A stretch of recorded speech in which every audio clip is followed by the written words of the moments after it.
26-27 চনৰ বাজেটৰ দ্বিতীয় খণ্ডৰ 7 অংশৰ 103 আৰু 81 পৃষ্ঠাত থকা বিদ্যালয় শিক্ষা শিতানৰ 71 নম্বৰ মঞ্জুৰিৰ বাবে দাবীৰ মুঠ 18,86,965 টকাৰ পৰা 1 টকা হ্ৰাস কৰা হওক। অধ্যক্ষ মহোদয়, বাজেটত ৰাজ্যৰ শিক্ষা খণ্ডৰ নতুন উন্নয়ন হৈছে বুলি আমি ভালেখিনি আলোচনা কৰিছোঁ আৰু নতুন ঘোষণাও অধ্যক্ষ মহোদয় কৰা হৈছে। আগত 5 বছৰত বিভিন্ন বিভাগত অতিৰিক্ত 2 লাখ চৰকাৰী নিযুক্তি দিয়াৰ কথাও অধ্যক্ষ মহোদয় কোৱা হৈছে। ইয়াক আমি ভাৰতীয় জাতীয় কংগ্ৰেছে আদৰণি জনাইছোঁ অধ্যক্ষ মহোদয়। কিন্তু ৰাজ্যৰ শিক্ষা অনুষ্ঠানসমূহৰ ভিতৰৰ কিছু অৱস্থা অধ্যক্ষ মহোদয় প্ৰকৃততে কিছু দুখ লগা। উন্নয়নৰ গতি যদিও আগবাঢ়িছে, এতিয়াও যেন আমাৰ বহুখিনি পৰিপূৰণ কৰিবলৈ অধ্যক্ষ মহোদয় বাকী আছে। ৰাজ্যত মঞ্জুৰকৃত পদৰ বিপৰীতে অধ্যক্ষ মহোদয় হাজাৰ হাজাৰ যদি আমি পদ পূৰণ কৰিছোঁ অধ্যক্ষ মহোদয়, এতিয়াও যেন শিক্ষক সমাজৰ কাৰণে আমাৰ বহুতখিনি কৰিবলগীয়া আছে অধ্যক্ষ মহোদয়। এই পবিত্ৰ বিধানসভাত অধ্যক্ষ মহোদয় 9 জুলাইত ৰাজ্যৰ শিক্ষা বিভাগে দিয়া তথ্য অনুসৰি অধ্যক্ষ মহোদয় খালী হৈ থকা শিক্ষকৰ পদৰ তালিকা এনেধৰণৰ অধ্যক্ষ মহোদয়। LP শিক্ষক 11,662টা, সহকাৰী UP শিক্ষক 4,315টা, হিন্দী শিক্ষক অধ্যক্ষ মহোদয় 1,737টা, বিজ্ঞান উপশিক্ষক অধ্যক্ষ মহোদয় 907টা, অসমীয়া ভাষা বিষয়ক শিক্ষক অধ্যক্ষ মহোদয় 163টা, মণিপুৰী ভাষা বিষয় শিক্ষক মহোদয় 17টা, স্নাতক শিক্ষক 10,005টা, স্নাতোত্তৰ 1,226টা। অধ্যক্ষ মহোদয়, শিক্ষাৰ অধিকাৰ আইনৰ অধীনত শিক্ষানুষ্ঠানসমূহত শিক্ষক আৰু শিক্ষাৰ্থী অনুপাতক যাক PTR বুলি কোৱা হয় অধ্যক্ষ মহোদয়, এক নিৰ্দিষ্ট অনুপাতত এইটো থাকিব লাগে। কিন্তু সেই হিচাপে অধ্যক্ষ মহোদয় নাই। 30 গৰাকী শিক্ষকৰ বিপৰীতে 1 গৰাকী শিক্ষক অধ্যক্ষ মহোদয়। কিন্তু ৰাজ্যৰ বহু শিক্ষা অনুষ্ঠানত শিক্ষাৰ্থীৰ অনুপাতে অধ্যক্ষ মহোদয় যিদৰে আমি তথ্য দাঙি ধৰোঁ, সেইদৰে কিন্তু অধ্যক্ষ মহোদয় বহু শিক্ষা অনুষ্ঠানত আমি এইটো পৰিলক্ষিত হোৱা দেখা নাই অধ্যক্ষ মহোদয়। ৰাজ্যৰ বহু বিদ্যালয় একত্ৰীকৰণ কৰা হৈছে।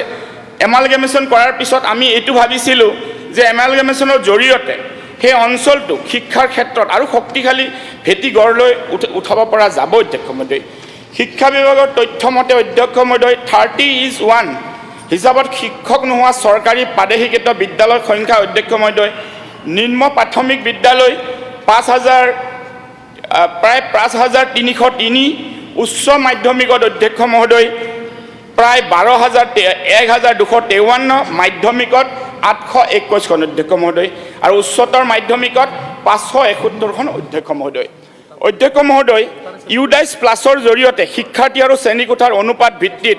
ৰাজ্যত 38,975খন বিদ্যালয় শ্ৰেণীকোঠা আছে। কিন্তু অধ্যক্ষ মহোদয়, আমি দেখা পৰিলক্ষিত হয় অধ্যক্ষ মহোদয় 5,128খন বিদ্যালয়ত পৃথক শ্ৰেণীকোঠাৰ ব্যৱস্থা নাই। ৰাজ্যৰ বহু বিদ্যালয় অধ্যক্ষ মহোদয় এখন বিদ্যালয়েৰে চলি আছে অধ্যক্ষ মহোদয়। অধ্যক্ষ মহোদয়, এইখিনিতে মই শিক্ষামন্ত্ৰী মহোদয়ক দৃষ্টিগোচৰ কৰিব বিচাৰোঁ। মোৰ সমষ্টি চমৰীয়াৰ এটা গুৰুতৰ দুটামান সমস্যা অধ্যক্ষ মহোদয়। অধ্যক্ষ মহোদয়, ছয়গাঁও BO অফিচৰ আণ্ডাৰত অধ্যক্ষ মহোদয় 319খন আমাৰ বিদ্যালয় আছে। চমৰীয়া BO অফিচৰ অন্তৰ্গত অধ্যক্ষ মহোদয় 204খন বিদ্যালয় আছে আৰু বকুৰ আণ্ডাৰত 14খন আছে অধ্যক্ষ মহোদয়। এতিয়া অধ্যক্ষ মহোদয়, আটাইতকৈ গুৰুতৰ বিষয় অধ্যক্ষ মহোদয়, যিহেতু এতিয়া পলাশবাৰী সমষ্টিৰ ভিতৰত ছয়গাঁৱৰ অফিচটো পৰি গ'ল আৰু ছয়গাঁও সমষ্টিৰ ভিতৰত সমষ্টিৰ বকু অফিচটো পৰি গ'ল অধ্যক্ষ মহোদয়। এতিয়া আমাৰ গৰৈমাৰী শিক্ষাখণ্ডত অধ্যক্ষ মহোদয় 309খন স্কুলৰ কাৰণে অধ্যক্ষ মহোদয়, শিক্ষা মন্ত্ৰী মহোদয়, মই দৃষ্টিগোচৰ কৰোঁ আপোনাৰ জৰিয়তে আমাক চমৰীয়া সমষ্টি সুন্দৰকৈ পৰিচালনা হোৱাৰ কাৰণে অধ্যক্ষ মহোদয় গৰৈমাৰীত এখন পূৰ্ণ পৰ্যায়ৰ প্ৰাথমিক শিক্ষা খণ্ড কাৰ্যালয় দৰকাৰ অধ্যক্ষ মহোদয়। সেইফালে অধ্যক্ষ মহোদয় চমৰীয়া সমষ্টিৰ মানুহখিনি অধ্যক্ষ মহোদয় চমৰীয়াত ব্লক অফিচটো আছে অধ্যক্ষ মহোদয়, কিন্তু চমৰীয়াৰ বিদ্যালয়খিনি পৰিচালনা হোৱা অফিচটো কিন্তু চমৰীয়া চাৰিসীমা মেপৰ ভিতৰত নাই অধ্যক্ষ মহোদয়। এটা কাৰ্যালয় এনেই লৈ কেনে ভাড়া ঘৰত চলাই আছে অধ্যক্ষ মহোদয়। শিক্ষামন্ত্ৰী মহোদয়, মই দৃষ্টিগোচৰ কৰোঁ যে চমৰীয়া ব্লকৰ ভিতৰত অধ্যক্ষ মহোদয় কম বেছি পৰিমাণে প্ৰায় 214খন স্কুল অন্তৰ্গত অধ্যক্ষ মহোদয় আৰু সেইখিনি সময় সুপৰিচালিত হোৱাৰ কাৰণে অধ্যক্ষ মহোদয় চমৰীয়া চন্দলিত এখন নতুনকৈ খণ্ড প্ৰাথমিক শিক্ষা অফিচ গঢ়ি তুলিব লাগে আৰু গৰৈমাৰীৰ 319খন বিদ্যালয়ৰ কাৰণে অধ্যক্ষ মহোদয় শিক্ষকসকলৰ সুবিধা হোৱাকৈ যাতে তেওঁলোকে এতিয়া নতুন সমষ্টিলৈ যাবলৈ তেওঁলোকৰ কষ্ট হৈছে গৰৈমাৰীত হয় অধ্যক্ষ মহোদয় এইখিনিতে আৰু এটা কথা কওঁ অধ্যক্ষ মহোদয় চমৰীয়া সমষ্টিৰ ভিতৰত অধ্যক্ষ মহোদয় হাইস্কুল আৰু হাই ছেকেণ্ডেৰী কমেও গৰৈমাৰী ব্লকত 14খন আৰু চমৰীয়াত 12খন অধ্যক্ষ মহোদয় মই শেষ কৰিম অধ্যক্ষ মহোদয় ইয়াতে অধ্যক্ষ মহোদয় এটা দুখৰ বিষয় এই আমাৰ গোটেই সমষ্টিটোৰ ভিতৰত অধ্যক্ষ মহোদয় এখনো সায়েন্স ষ্ট্ৰীম নাই হাই ছেকেণ্ডেৰী আৰু এখনো কমাৰ্চ ষ্ট্ৰীম নাই এইটো স্থাপন কৰিব লাগে অধ্যক্ষ মহোদয় মই 1-2 মিনিটতে শেষ কৰি দিম এতিয়া এইখিনি 1 মিনিট অধ্যক্ষ মহোদয় আমাৰ জীৱনত শিক্ষাগুৰুসকলৰ প্ৰভাৱ অপৰিসীম অধ্যক্ষ মহোদয় আপুনি মই সকলোৱে কোনোবা এজন শিক্ষাগুৰু হাতত ধৰি অধ্যক্ষ মহোদয় আহিছোঁ মা দেউতাৰ পিছত শিক্ষাগুৰুৱে আমাক জীৱনটো আগুৰি থাকে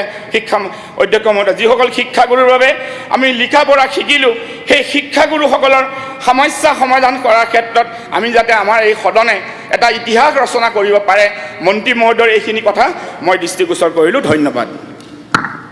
থ্যাংক ইউ এটা দিগন্ত কলিতা বিজেপি মাননীয় অধ্যক্ষ মহোদয় 8 মিনিট মাননীয় অধ্যক্ষ মহোদয় আজি বিদ্যালয়ৰ শিক্ষা বিভাগৰ 2026-27 বৰ্ষৰ দাবী মঞ্জুৰিৰ সপক্ষে দৃঢ়তাৰে থিয় দিছোঁ আৰু বিৰোধীয়ে উত্থাপন কৰা কাঠমোচনৰ বিৰুদ্ধাচৰণ কৰি কিছু প্ৰস্তাৱ কিছু বক্তব্য মই ৰাখিব বিচাৰিছোঁ অধ্যক্ষ মহোদয় শিক্ষা এখন সমাজৰ মেৰুদণ্ড শিক্ষা এটা এনেকুৱা ব্যৱস্থা যে যি ব্যৱস্থাই সমাজখনক সংস্কাৰ কৰাৰ এক মাধ্যম শিক্ষা বুলি ক'লে অকল মই লিখিতভাৱে পঢ়া শুনা কৰিছোঁ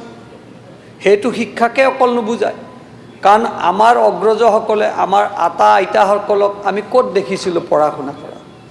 কিন্তু তেখেতসকলৰ যি চিন্তাধাৰা আছিল তেখেতসকলৰ যি দৃষ্টিভংগী আছিল সেই কথাবিলাক আজি সমাজখনত আজিও আমি মানি আহিছোঁ এতিয়া বিৰোধীয়ে প্ৰস্তাৱ কৰ্তন কৰিছে তেখেতসকলৰ ক'বলগীয়া কথা আছে কৰিব এইটো এটা ব্যৱস্থা কিন্তু চাওক আজি অধ্যক্ষ মহোদয় কিয় কৰ্তন কৰিব নালাগে কিয় আমাক বাজেটটো লাগে এইকাৰণে আমাক লাগে যে শিক্ষা ব্যৱস্থাটো এক আমূল পৰিৱৰ্তন কৰাৰ আমাৰ চৰকাৰখনৰ যি দায়িত্ব আৰু যি কৰ্তব্য আজি ৰাইজে দেখিবলৈ পাইছে বা আপোনাৰ যোগেদি আমি প্ৰকাশ কৰিব বিচাৰিছোঁ আমি ক'ব বিচাৰিছোঁ যে বিদ্যালয়ৰ আন্তঃগাঁথনি উন্নয়ন শিক্ষক নিযুক্তি ডিজিটেল শিক্ষা বিজ্ঞান শিক্ষা খেল ধেমালি গ্ৰন্থাগাৰ লেবৰেটৰী শৌচাগাৰ বিশুদ্ধ পানী আদিৰ ক্ষেত্ৰত বিনিয়োগ কৰিছে আজি মুখ্যমন্ত্ৰী ডাঙৰীয়াৰ নেতৃত্বত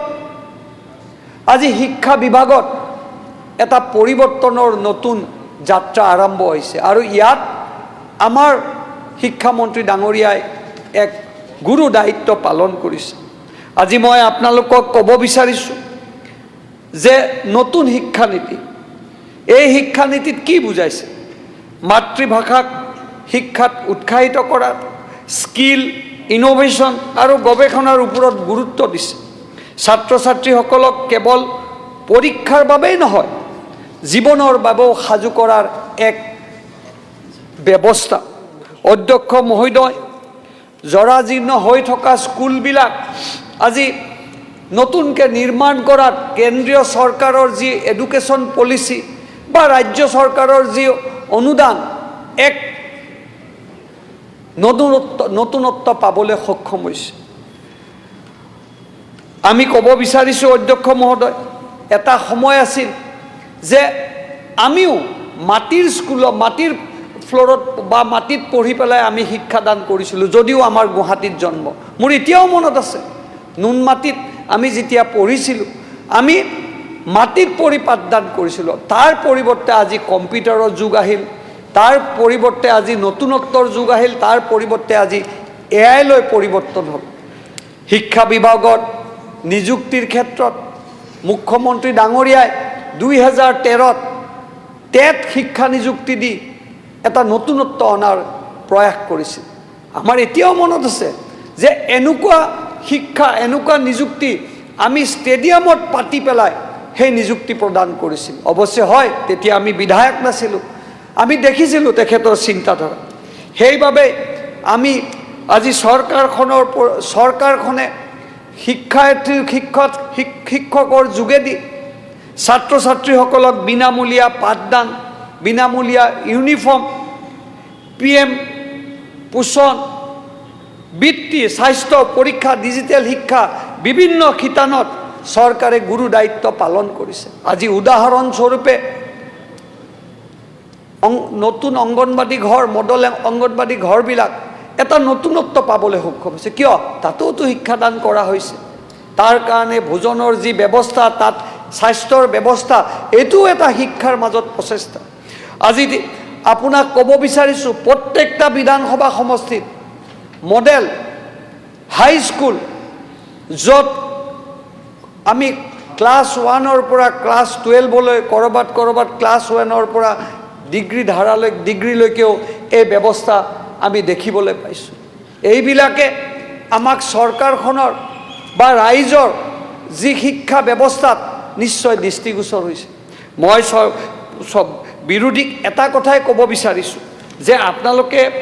কাঠমোচনৰ কথা কৈছে, ঠিকে আছে, কাঠমোচনৰ কথাটো আপোনালোকৰ ব্যৱস্থা, কিন্তু সন্মানীয় এইমাত্ৰ বিধায়ক, সন্মানীয় তেখেতে যথেষ্ট জ্যেষ্ঠ বিধায়ক ৰেকিবুদ্দিন আহমেদ ডাঙৰীয়াৰ যিখিনি উত্থাপন কৰিলে, তাত তেখেতসকলে কি ক'ব বিচাৰিছে মোক স্কুল লাগে, মোক এলিমেণ্টাৰী চেণ্টাৰ লাগে। মই ৰেকিবুদ্দিনক দুখ দিয়া নাই, কিন্তু এফালে তেওঁলোকে কৈছে আমাক ব্যৱস্থাটোত সহায় কৰিব লাগে, বা বিভাগীয় মন্ত্ৰীৰ ওচৰলৈ বা মুখ্যমন্ত্ৰীৰ ওচৰলৈ যেতিয়াই আপোনালোকে গৈছে, বা এতিয়া নেক্সট যিবিলাক স্পীকাৰ আহিব, তেওঁলোকেতো সেইটোৱেই বিচাৰিব নিজৰ ঠাইখন উন্নয়ন কৰাৰ ক্ষেত্ৰত। কিন্তু তাত কৰ্তনৰ কথা কেনেকৈ আহিল? যদি আমি কৰ্তন কৰিব লাগে এই ব্যৱস্থাটো, তেতিয়াহ'লে কি বুজাব? এফালে আপোনালোকে বিচাৰিছে আৰু আনফালে আপোনালোকে কৈছে আমাক কৰ্তন লাগে। মই ভাবোঁ যে বিৰোধীও এই বিষয়ত অকণমান চিন্তা চৰ্চা কৰাটো অতিকৈ প্ৰয়োজন। বিৰোধী পক্ষৰ ফালৰ পৰা শিক্ষা বিভাগৰ যি বাজেট কাঠমোচন উত্থাপন কৰিছে, তাৰ বিৰোধিতা কৰি মই দুআষাৰ ক'ব খুজিছোঁ। আমাৰ সমবয়সৰ যিসকল বিধায়ক ইয়াত আছে, তেখেতসকলে হয়তো জানিব, যেতিয়া আমি LP স্কুলত বা বুনিয়াদী বিদ্যালয়ত পঢ়া শুনা কৰি আছিলোঁ, বিশেষকৈ গাঁও অঞ্চলত আমাৰ লগৰ যিসকল ছাত্ৰ ছাত্ৰী আছিল, হাতত বস্তা লৈ, বাঁহৰ কঠ লৈ, পাতি লৈ স্কুললৈ আহিছিল। ডেস্ক বেঞ্চ নাছিল, বহুত কম ডেস্ক বেঞ্চহে আছিল। আৰু সেইখিনি সময়ত আমাৰ ঘৰুৱা অৱস্থা ইমান বেয়া আছিল যে আমাৰ হাতত কাগজ কিনিবলৈ পইচা নাছিল। আৰু কাগজ কিনিবলৈ পইচা নাছিল কাৰণে সেইখিনি সময়ত শিক্ষা পদ্ধতিত এটা কথা কৈছিলে অসমত, যে কলপাতত আমি আখৰ লিখিব লাগে। আৰু কলপাততো বহুত আমাৰ ছাত্ৰ ছাত্ৰী আখৰ লিখি শিক্ষকসকলক জমা দিছিল, আৰু এইটো কৈছিলে যে কলপাতত আখৰ লিখিলে আখৰ ভাল হয়।